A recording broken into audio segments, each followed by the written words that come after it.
D&D's back, and it's bigger than ever. Will it live up to the hype? We'll see about that. Welcome to the Duality Gamecast, sponsored by Gladiator Games. Today's Grand Melee episode features a review of Dungeons & Dragons 5th edition. Welcome to the Duality Gamecast. I'm Matt, lifelong gamer, and your host for today. I'm Dylan, I'm a video gamer. And I'm William, a game designer. Today we're talking about the all-new Dungeons & Dragons 5th edition Player's Handbook from Wizards of the Coast. Real excited. This bounces off a controversial previous 4th edition, and we're going to jump right in.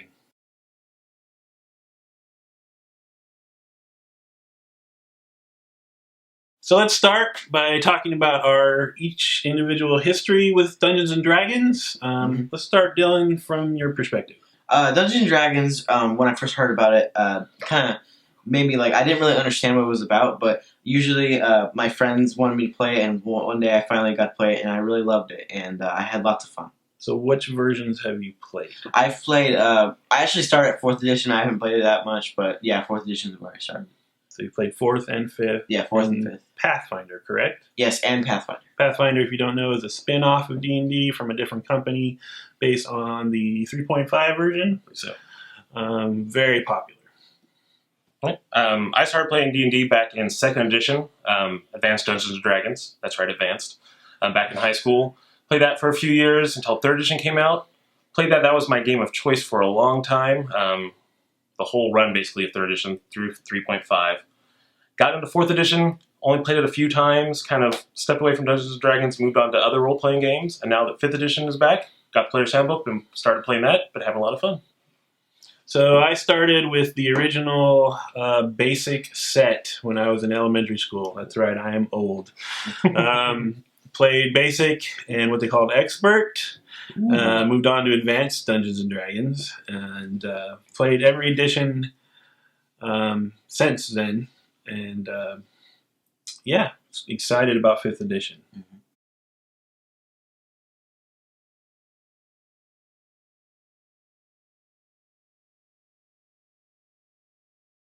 So let's dive right in. Let's talk about probably the easiest subject right here, production value, graphic art, design, quality of the art, quality of the product. Let's jump right in. For me, I'm looking back at older versions. I like this art style quite a bit. It's very consistent throughout the book. A lot of it has a very similar sort of watercolor theme. I like the art quite a bit. Graphic design is completely serviceable. I think it follows a kind of monochromatic theme that a lot of D&D editions have used. So it's very serviceable, maybe not a lot of bells and whistles for the graphic design.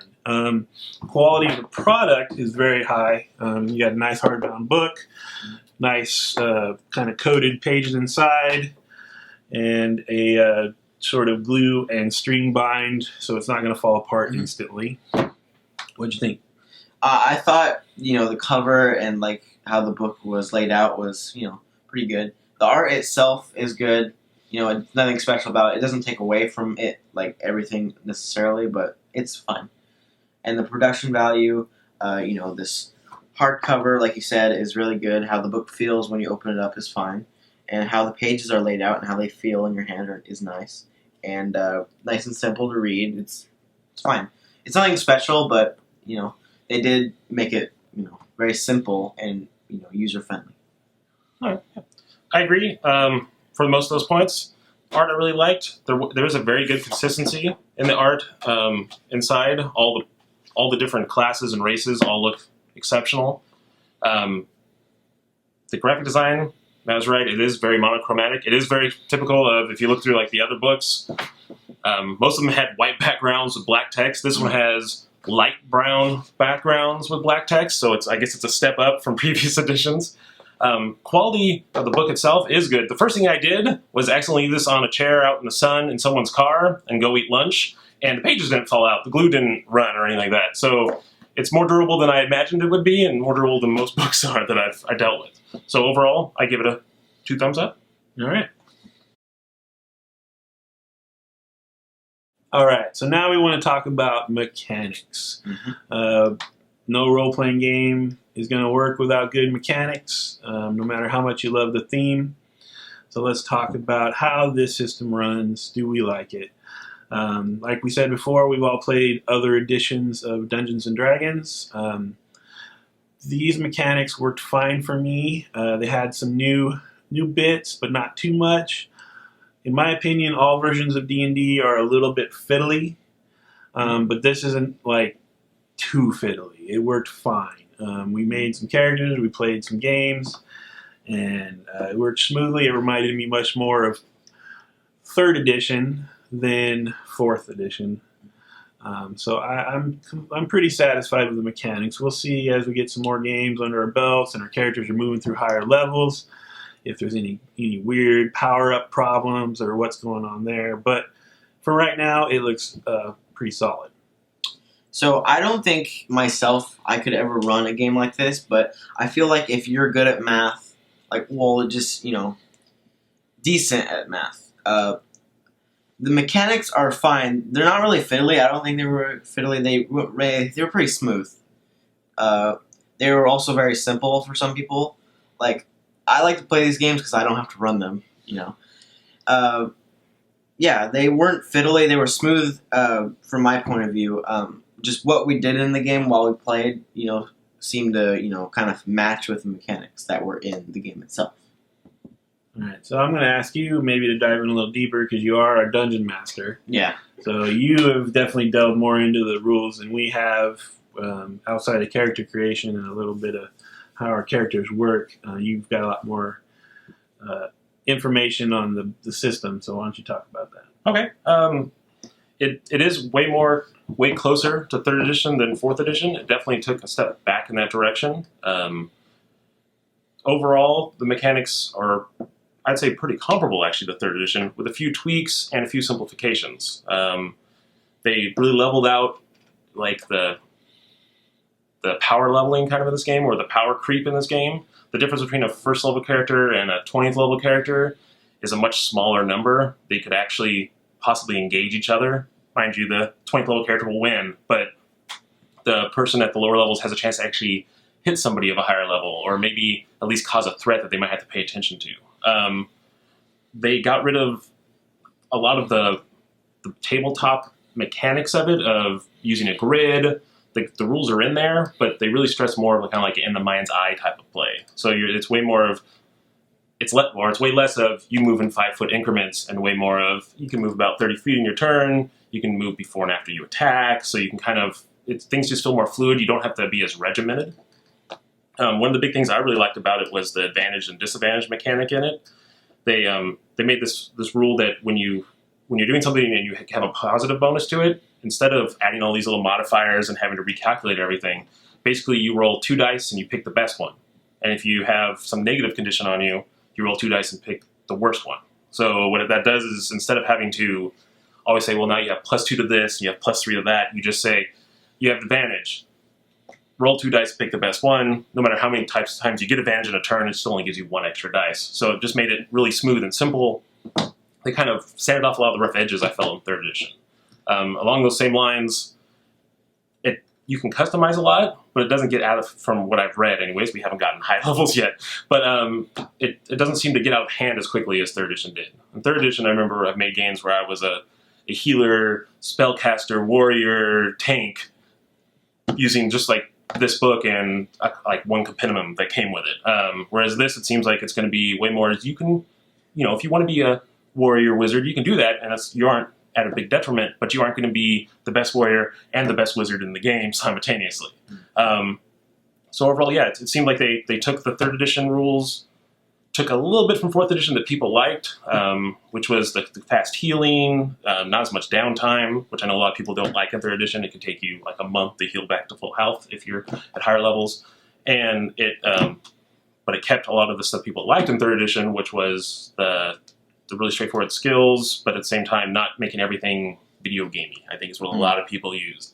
You don't have the same slotted powers that you had in 4th edition.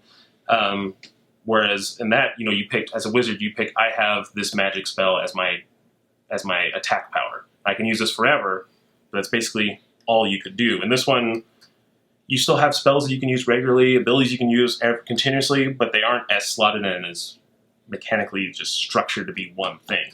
This feels more like it's focusing on the role playing than maybe previous editions have to me. Yeah, I totally agree. I like the advantage and disadvantage system. I feel like this is probably the first edition of D&D where it felt like the designers looked at other role-playing games and looked for other options, but they also kept the feel of D&D. So to see that advantage and disadvantage mechanic, which is so simple, but it feels like it matters without a lot of bookkeeping, I like that a lot. I liked that, yes, you still have that, what do they call the healing, after scene healing, whatever that's called. Hit dice rolls, you mean? Hit dice rolls. They have that, which is kind of a carryover from 4th edition. But 4th edition had so many more of those things going on, little powers that you could use at different times in your scenario. And it felt like so much like weird little checkbox bookkeeping that I didn't like. This is like, all right, what level are you? You get this 1 heal a day. Simple. So it feels like the spirit of D&D is there, but it's simplified and it's acknowledged that other role-playing games are definitely moving in a different direction, and they kind of embraced that. One of the main points I wanted to talk about is the whole hanging on by a thread new death mechanic. Yeah, because it happened to you? Yeah. So there was a moment in the game where I was taking down lots of orcs, and I was hit. I had 1 hit point left, and I was hit for 1 hit point, and I went down and had 0. And one of the new mechanics is that you roll dice, and if you get above 10, you get a success. And there's 3 successes and 3 failures. If you get 3 failures, you die. And you get 3 successes, you get to hang on by a thread, basically. Stabilize. Yeah. And that's what happened to me, and I got to heal back up. And I'm kind of torn. I like that mechanic, but I also don't, because it feels like that could save me a lot. It does feel like I could just do that a lot. But it also kind of flips what you were saying about the mechanics and the bookkeeping. They took it from you start taking hit points and you're tracking negative stuff to just every turn, it feels like you're actively trying to stay alive in some way. You're like, come on, dice, make it happen. Yeah. As opposed to just kind of a passive, I'm dying, I take another point of damage, go everybody. Yeah. So it made it feel like if someone goes down in a combat, that you might be like, hopefully they'll survive. You can't be saying, like in previous editions where you go, well, they have 8 hit points left, we have 8 rounds. Mm-hmm. And this one, you say, well, if they critically fail, it's two failures, and 3 they die. So it's possible in 2 rounds someone could be dead, or it might take them 7 before they recover. And so it just kind of added this. To me, it added this cool tension of you can't math out if someone's going to survive or not. All right, so now we're going to look at what really probably matters the most: the fun and replayability of D&D 5th edition. So far, I've had a lot of fun with this game. In the past, played a lot of role-playing games, and I have been accused of being a little bit of a role-playing snob when it comes to Dungeons & Dragons. It was never one I normally said, yeah, let's play that. But I've always been looking for a more streamlined Dungeons & Dragons, more emphasis on the fun and the adventure and the classic D&D tropes of getting into trouble and stealing stuff and fighting the monsters. And for me, I got a lot of that out of this already. And there's a lot of flexibility with the different archetypes, which I really enjoy. That's a big issue for me. So, yes, I was able to play a garden gnome, which is awesome. So I really enjoyed it. I want to play this again. Good news for you, Dean. I want to play this again. Some work to do. Okay. All right. I've never really had a problem with replayability in any role-playing game I've ever done, and including D&D. I feel like every role-playing game, including D&D, is always replayable because of how much content is included with them. Because you can just make any story up, you can just do whatever you want inside the game, and have any quests you want to go on, And that's not a problem for 5th edition at all. But do you want to play again? Yes, I do. Awesome. All right. For me, I enjoyed running the game. I haven't had a chance to play in it yet, But it definitely has replayability to me. I think we've talked a little bit about 4th edition. Kind of dropped off playing Dungeons and Dragons then. I feel like this is going to come more back to our table a lot more, and I think it's something that might become kind of a staple for us. So yes, definitely replayable. Definitely going to play it again and again. I think it's, in my mind, a big improvement over a lot of the previous versions. Did you have fun running the game? I did. But like in all situations when you're running a game or playing a role-playing game, sometimes it's the group of people you're with that make a big difference. When we've been playing this, we've been playing with a really fun group of people. So maybe that's colored my views a little bit. Right. But overall, yes, I've enjoyed it greatly. All right, cool. So, fun.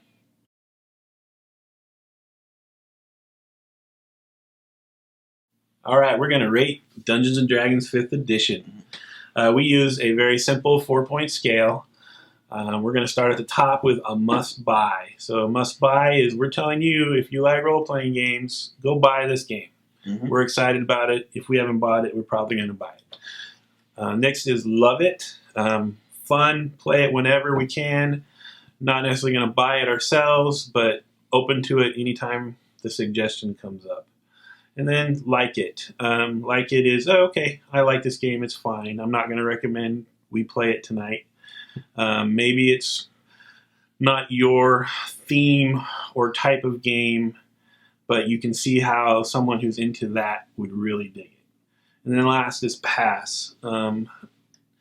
Pass is not going to be recommended by us. Yeah. We're going to recommend you don't buy it. Yeah. We won't go too in depth into, atomic knee drops on the company or the designers. Yeah.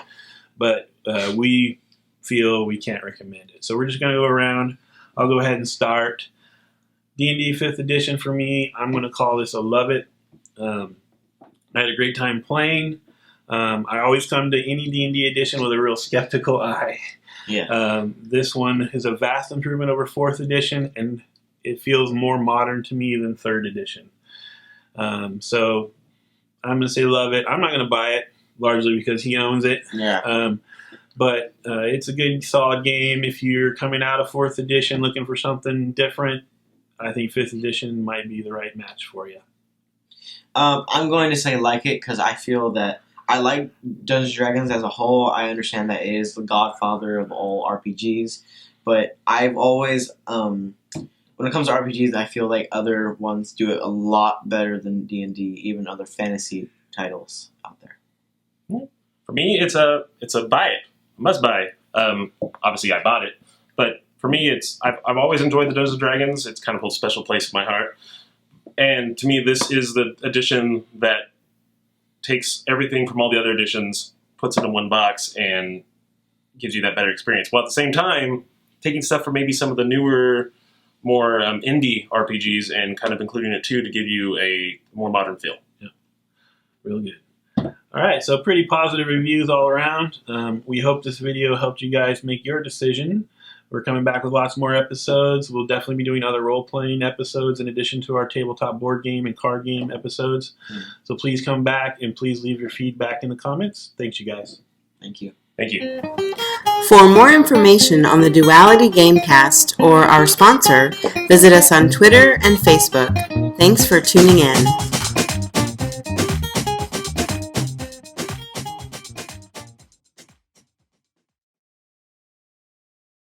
You guys ready? Yep.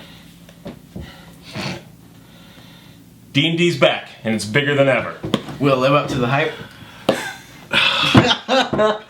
Dylan, arm yourself for adventure in the D&D R-playing game. That's right, R-playing, because we're too cool to say role-playing.